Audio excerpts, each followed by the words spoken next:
So there's a choice that an adversarial country would have to make. Do they want to maximize destruction to satellites, in which case just try to get a nuke sort of above 85 kilometers to a level, and it doesn't have to be over the continental United States, could be just about anywhere, and that'll affect an entire band of satellites that eventually orbit through that area. From the Defense and Aerospace Report, this is The Downlink, a podcast about the intersection of space, the space business, and defense. Not just what's over the horizon, but what's happening above it. I'm your host, Laura Winter. Hey there, and welcome back. There's been a lot of talk about nuclear weapons. This isn't normal, and this episode is not meant to normalize it. But we do need to talk about the what-ifs in the space domain. Here's where we're at on the ground. Russia keeps threatening to use its nuclear arsenal to further its illegal invasion of Ukraine. Earlier this month, North Korea sent a nuclear-capable missile over Japan. And did you know that launch was the 23rd such weapons test since the start of this year? And China.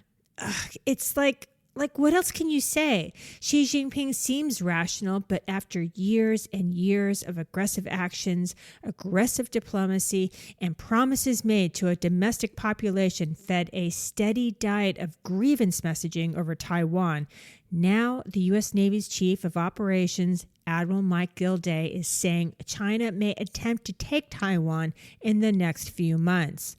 Now, if we assume these nations are led by rational actors who don't want to walk through the door into Armageddon, instead, just knock on it, there is an option in space. It's called high-altitude nuclear detonation. To understand how it works, if the U.S. is prepared to deter it, and what should be done to mitigate against its effects, I reached out to Lieutenant Colonel Tony Vincent, the Director of Advanced Physics Courses at the Air Force Academy, and to Chris Stone, a Senior Fellow for Space Studies at the Mitchell Institute.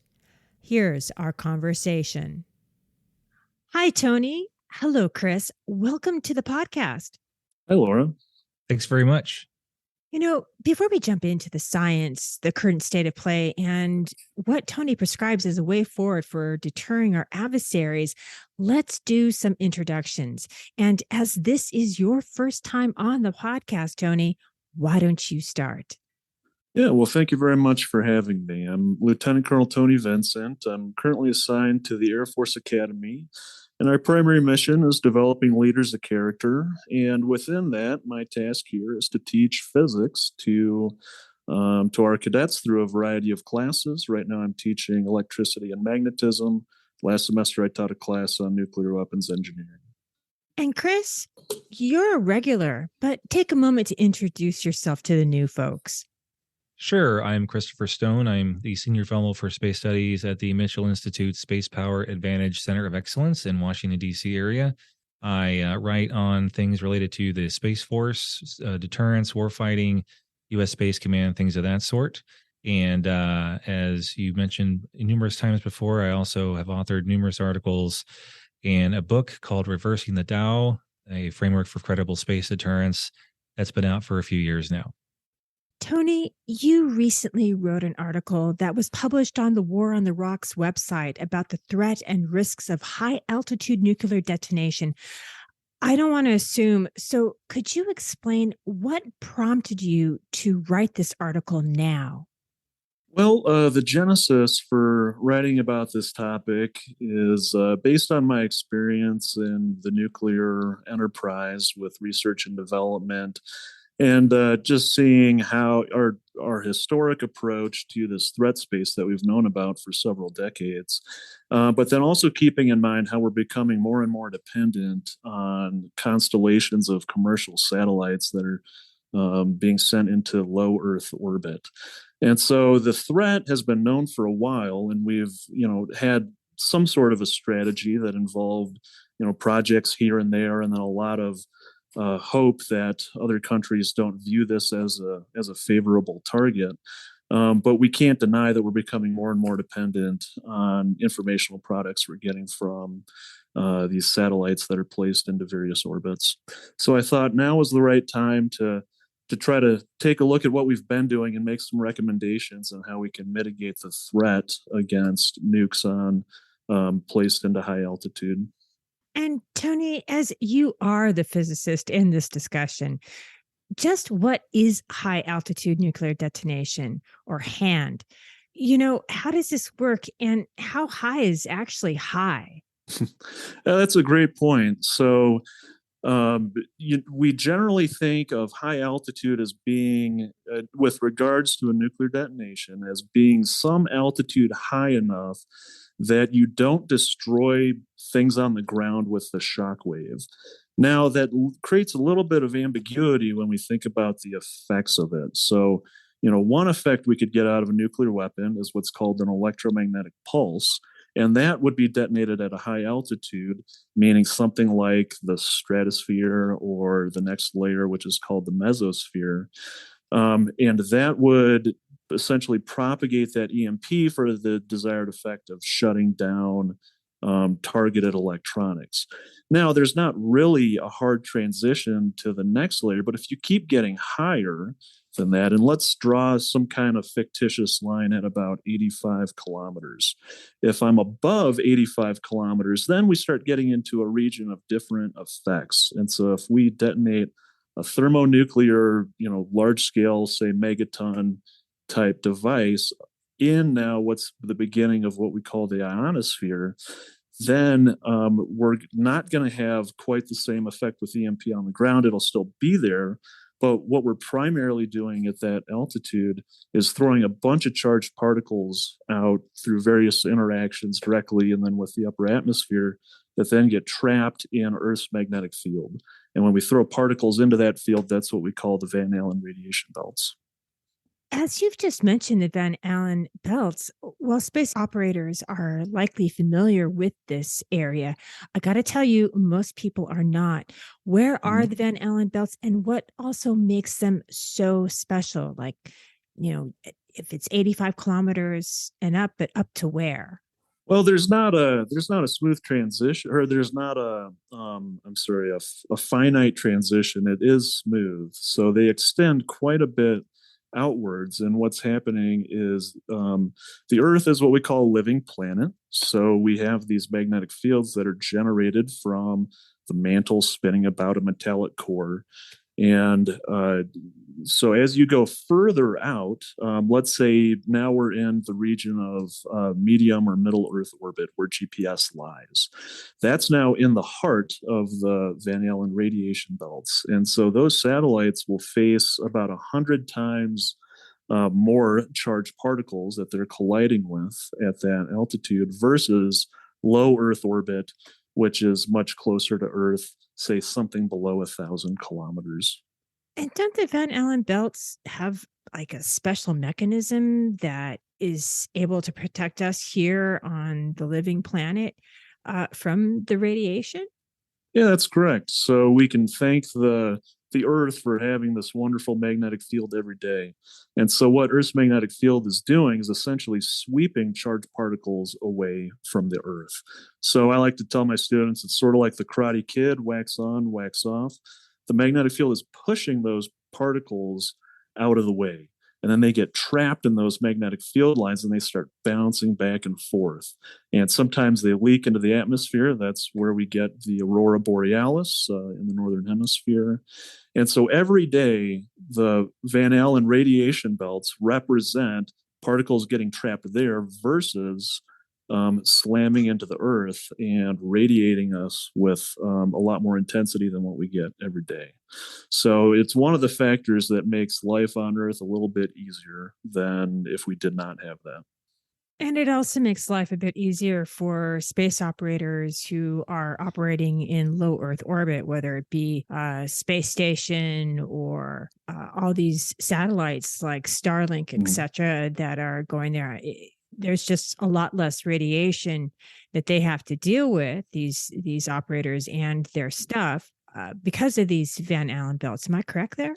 You're right. So There is more radiation in low Earth orbit than here, just sitting at my desk on Earth, but there's still a noticeable amount of sweeping effect that they're seeing. So think of that as about a factor of 100, roughly.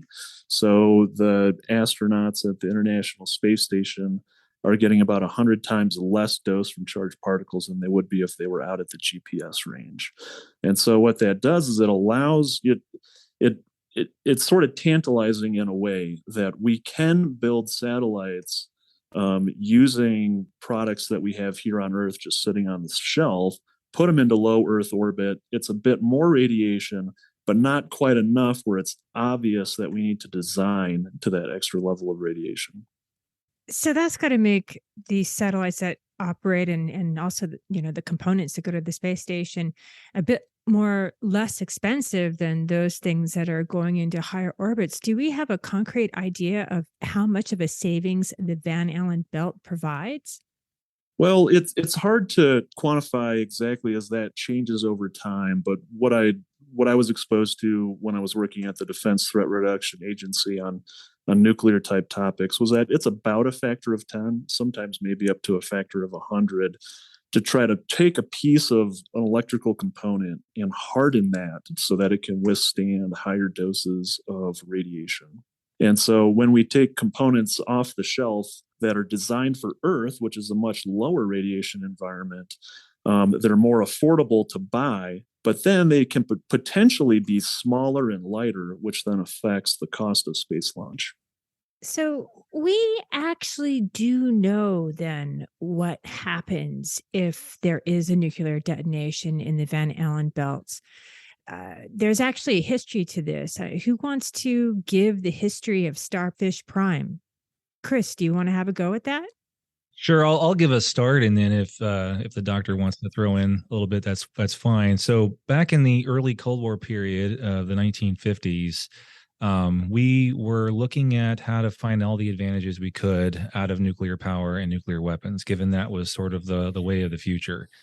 And so we would test nuclear weapons in various environments to see how they would impact ships at sea, under the sea, in the air, and they even did in space, which Starfish Prime was one of those examples. And what they did was they fired a weapon into low space and they detonated it, and it created charged particles throughout the Van Allen belts and impacted not only satellites in space, which back then there weren't as many as there are now. So the damage was minimal to life on Earth at that point, everyday life. And but there was even some impacts felt on Earth with some of the electronics and things of that sort due to the atmospheric effects that were also generated as well as in space. So Starfish Prime was kind of one of the catalysts for atmospheric test ban treaties and comprehensive test ban treaties as they started to see that testing, while helpful to understand, could provide some risks that people decided they just would rather get out of modeling and simulation than actual testing. And Tony? Oh, yeah, absolutely. I'll just add that the Starfish Prime test was the first thermonuclear device that we had tested in space. There had been a few other lower yield ones at about let's say, the 10 to 20 kiloton range, but this was the first, sort of monster nuclear weapon in space. And it surprised everyone with the fact that it added a lot more electrons to the Van Allen belts. And so that was an unexpected result that really they could only get from testing. And it shows the importance of testing during this time period. So it's not something we have to go back and think about whether our models are highly accurate. We actually did this test and we found that it added a lot more charged particles into this region of space. And that ended up taking out about a third of the satellites that were on orbit at the time.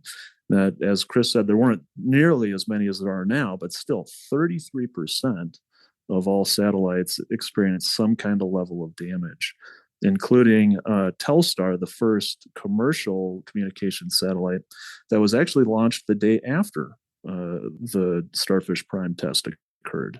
So Telstar was just flying through the residual radiation of it, and that eventually damaged the electronics over the course of the next 8 months. So if such a weapon were used now, it would be, well, I mean, would we say that could take out at least a third of satellites, at least in low Earth orbit, or are we talking something of a higher order? Well, I think we could start with a factor of a third, and then potentially increase that number as we think about the trend of just using commercial electronics components and the variety of these cheaper small satellites in our quest to save money. But we're also becoming more dependent on the products they give us. So it could be a larger factor than just a third. And then the effect on the economy would be, anyone want to guess? Well, I would say catastrophic for our economy. We're becoming, at least the United States, as the primary investor in space assets, is reaping a large economic product. So every year it's increasing.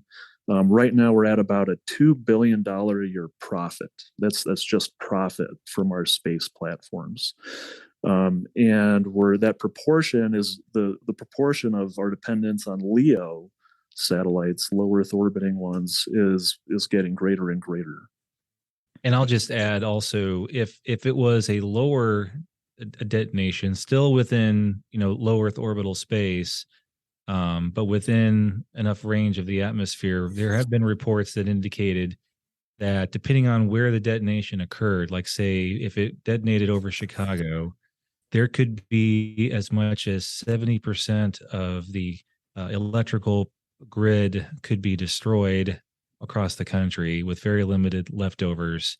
So that could not only impact satellites and space, which already has catastrophic impact on economics, but the way of life itself could be damaged if it was lower and low enough to have that atmospheric impact on ground electronics as well. I think this is an important point to think about, which are the mixed effects of, what is it you want to target with a nuclear weapon? And so if the intent is to shut down the power grid on the United States, then that the detonation of that should be below the ionosphere, because the ionosphere with all those charged particles will do a fairly decent job of shielding the EMP. So there's a choice that an adversarial country would have to make. Do they want to maximize destruction to satellites, in which case just try to get a nuke sort of above 85 kilometers to a level, and it doesn't have to be over the continental United States, could be just about anywhere, and that'll affect an entire band of satellites that eventually orbit through that area. Versus now what I think is a harder problem of delivering a nuke over the continental United States and then ensuring that you're low enough that you're not having a lot of loss for the EMP due to the ionosphere. So I think that's a choice that an adversary would have to make. What output do they want to try to optimize for the damage that they're trying to create? Now, if we were just going to take the output of, say, taking out satellites, and Chris, you've written extensively on this subject. Who's actually interested in fielding these weapons, and what's the actual point? I'm asking that because it would seem to me that if a nation state used such a weapon now with, two space stations and so many satellites and nations benefiting from space, that if a regime targeted the Van Allen belts, they'd have no allies left after everyone's stuff on orbit gets fried and turns into space junk. It just feels like a really stupid move. Yeah, the thing to think about as our guest mentioned before is the fact that it depends on what you're trying to target and what your effects are able to do. The other thing to think about is, what is your technological capability? What can you do? So some countries like the Chinese and Russians have pretty good technology to be able to do counter space operations without using electromagnetic pulse, and they could still achieve their objectives. They can generate a lot of debris. They could use electronic warfare assets, directed energy, all sorts of different stuff. But other countries, like North Korea, for example, doesn't quite have that kind of capability. So while most people consider the Chinese and Russians are two primary great power competitors to be unlikely to use EMP, I would just say I would say unlikely doesn't mean impossible, and it depends on what kind of blackmail they're trying to achieve. If it's blackmail, like, hey, if you don't stop interfering in our operation, we will, do great damage to your country's infrastructure, or things of that sort. And if the country also, I might add, if they're not as reliant upon space systems for their day-to-day operation, like a North Korea, then they would probably be less worried about the impact because they're already isolated from the international order, so to speak. They have very few allies. And so that's one thing that the North Koreans could leverage for their concept of deterrence and their level of technology is they could launch an EMP into orbit. They've,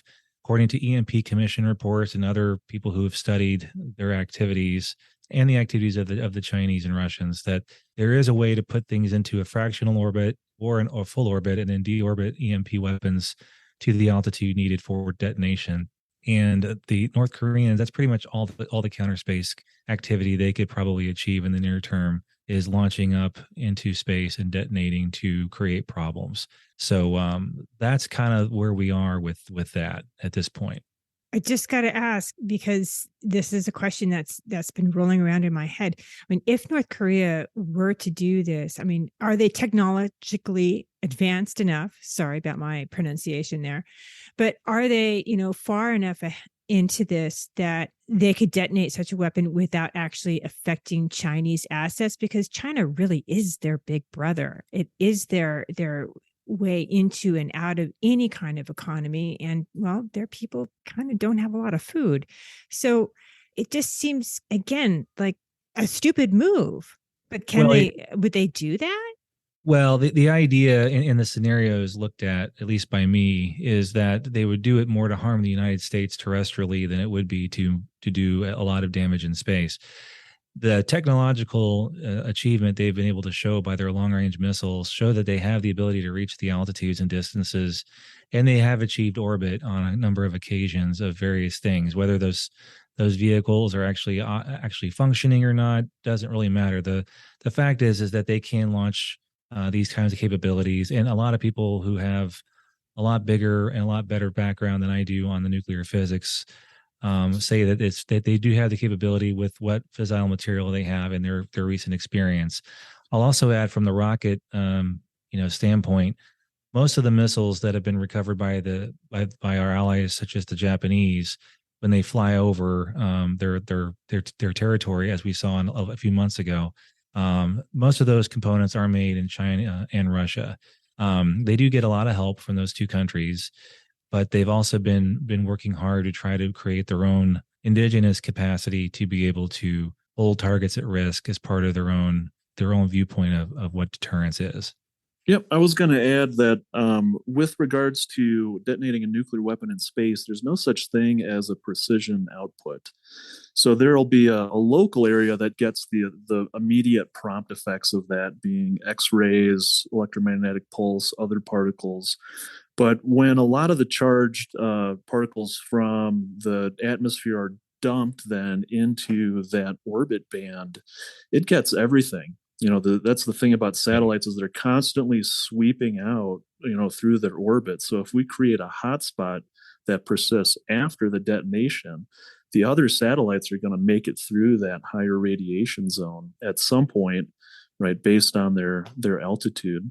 So if somebody were to do this, say North Korea, it's really a scorched earth sort of approach that represents desperation at that level. So it would harm not only China's satellites, but all satellites. Now, an interesting proportionality there, though, is that China is much lower on the investment ladder than other countries. So the proportion of their GDP into space assets is a lot lower than the US, Russia, France, Saudi Arabia, and several other countries. And it's growing. I mean, each of those countries' investment are growing. And like you said, it would be more out of what we would call desperation.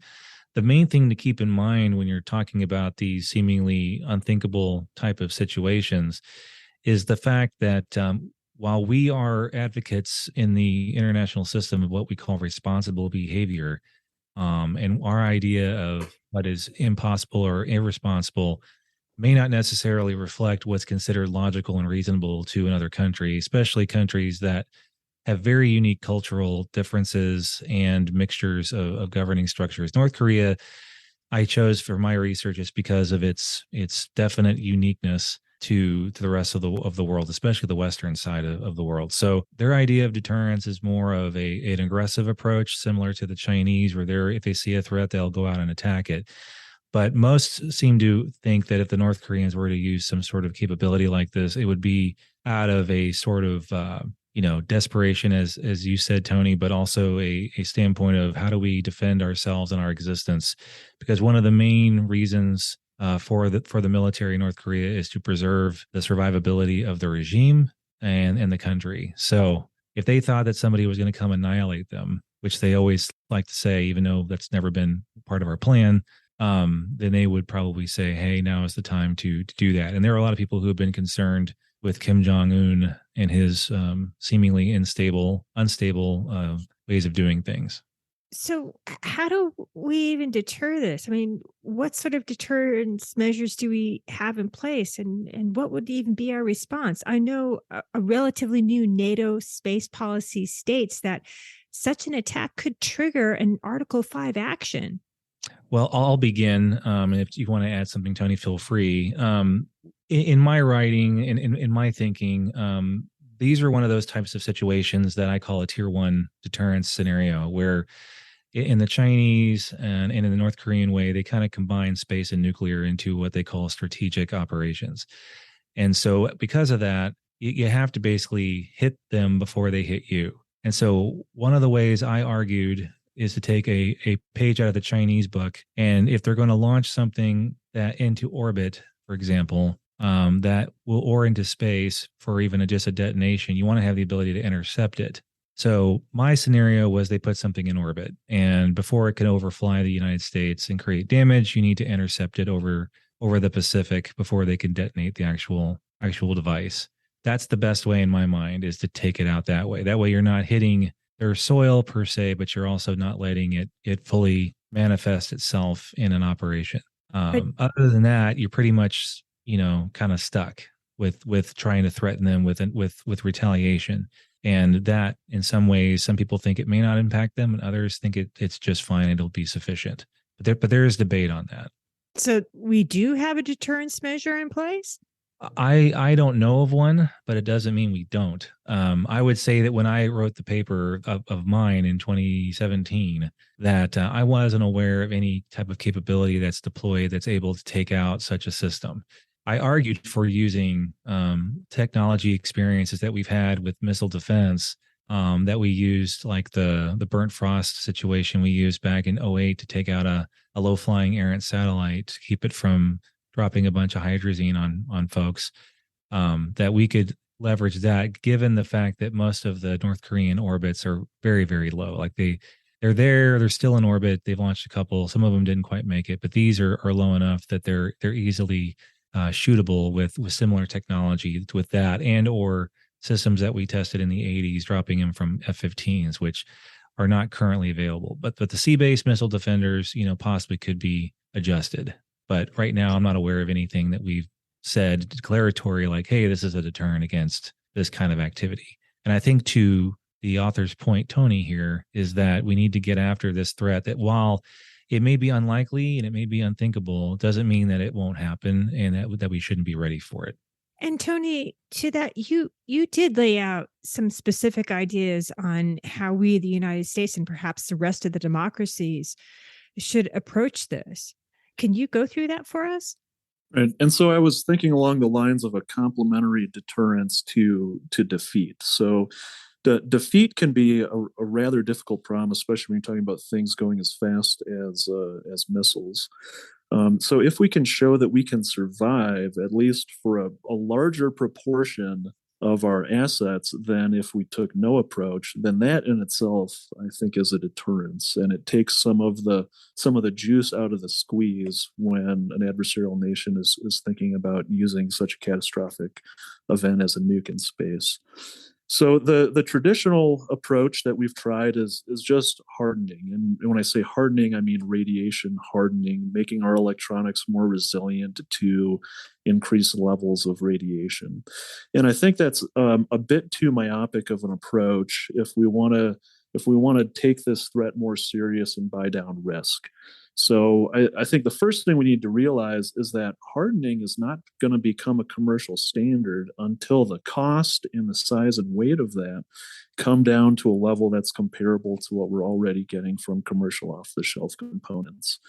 So we're unlikely, I think, to mandate a certain level of radiation hardness. So therefore, we should try a few other things as well, acknowledging the dependency we have on our commercial products. And so the first thing that I recommend is just being aware of the radiation environment out there. And so if we developed a suite of radiation sensors that mapped out swaths of low Earth orbit, then we would be aware of where these radiation hotspots are if such an event were to happen.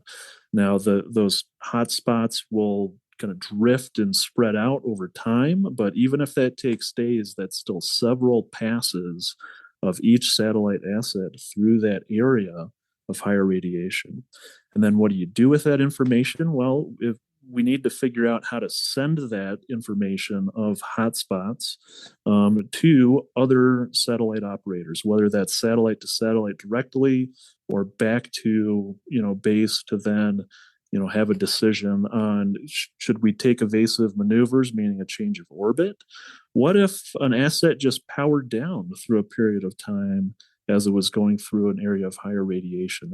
That's something that could increase survivability.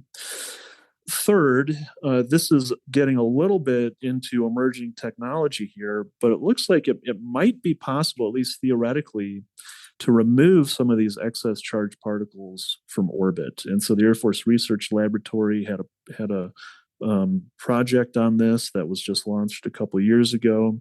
And it's about essentially leaking charged particles out of these Van Allen belts back into the atmosphere. So if we could do that over the course of months, then that might be the difference between Telstar, as our example, surviving instead of decaying over the course of 8 months. And then we really need to continue radiation hardening, but our focus should, in my opinion, be on trying to make that more commercially available. So all of the various components that go into satellites, thinking about how do we subsidize that effort so that more commercial companies can afford to get into the hardening game and build that into their system.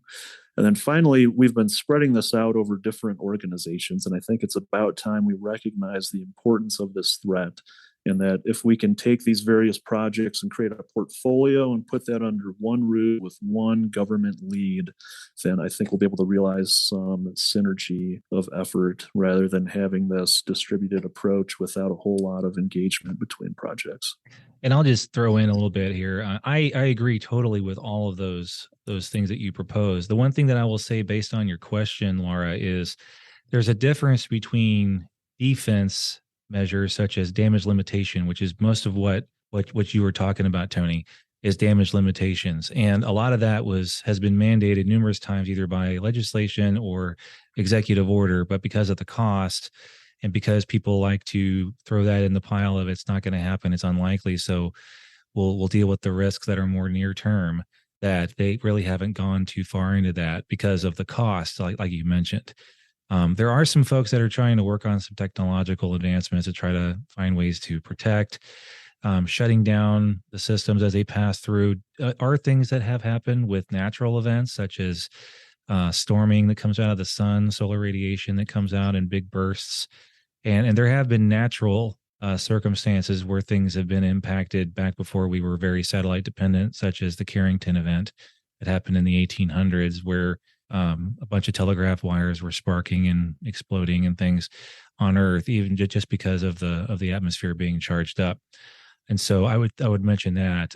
The other thing I would mention is if you're going to deter, which was I think your question, is you have to put something that makes them pause, that makes them afraid, And that is either in a proactive measure. In the case of countries like North Korea, you might have to think that way. And in other countries, you might be able to deal with a retaliatory threat of some kind. And so I preferred in my argument to have an ability to mitigate the threat by shooting it out of the sky or intercepting the missile before it gets to its point of detonation. That would require a lot of intelligence, though, to be able to know what exactly is on top of the thing, because a lot of their missiles have had duds for testing, and it's very difficult to do that. So that would require a lot of intelligence to protect ourselves against that, and also hardening our infrastructure on Earth as well as in space, like you mentioned, Tony. And that takes a lot of work and a lot of commitment. And I think that's something that we should definitely be looking into a lot more seriously. That's all the time we have for this. So, gentlemen, thank you so much for your time. Thank you. It was great to be here. Thanks very much, Laura. That's it for this week. If you like what you're hearing, follow the Downlink on Twitter and subscribe to the podcast on your favorite podcast platform. For the latest defense news and analysis, listen to the Daily Defense and Aerospace Report podcast hosted by Vago Muradian, and listen to Cavis Ships to hear the latest on what's happening in the maritime domain. I'm Laura Winter, and thank you for listening.